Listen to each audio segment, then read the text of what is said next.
নেতৃবৃন্দ, অন্যান্য অঙ্গ সংগঠন নেতৃবৃন্দকে আমরা আওয়ামী লীগ এবং সকল অঙ্গ সংগঠনের নেতৃবৃন্দ বলা একজন টুফেল আহমদের সাথে আমরা নির্বাচন করতে যাচ্ছি।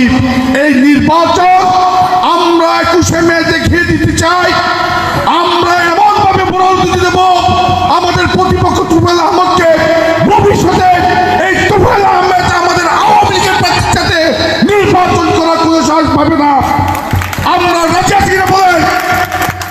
সুতরাং আমি বলতে চাই, আগামী প্রধান পরিষদ নির্বাচনে আমাদের প্রার্থী অধ্যাপক মোর্শেদুল্লাহ সাহেবকে আমরা মাননীয় মন্ত্রী মহোদয়ের যে কোনো নির্দেশ, জেলা আওয়ামী লীগের যে কোনো আদেশ, নাইক্ষ্যংছড়ি উপজেলা আওয়ামী লীগের পরামর্শ নিয়ে আমরা নাইক্ষ্যংছড়ি উপজেলা 5টি ইউনিয়ন এবং 45টি ওয়ার্ড আমরা আগামীকাল থেকে আমরা হাউস ক্যাম্পিং থেকে শুরু করে উত্থান বৈঠক থেকে শুরু করে আমরা দলের যে কোনো সিদ্ধান্ত আমরা আগামীকাল থেকে 21শে মে পর্যন্ত আমরা কাজ করার আগ্রহ আছে কিনা আপনারা বলেন?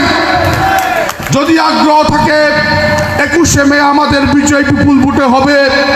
সুতরাং নেতাকর্মীদের বলতে চাই, এই নির্বাচনকে আমাদের এই বিশাল ভোটের ব্যবধানে বিজয়ী করার লক্ষ্যে আমাদেরকে বিগত সংসদ নির্বাচনের মতো আমাদেরকে একত্রে কাজ করার জন্য উদাত্ত আবেদন জানিয়ে আমি আমার ক্ষুদ্র বক্তব্য শেষ করছি।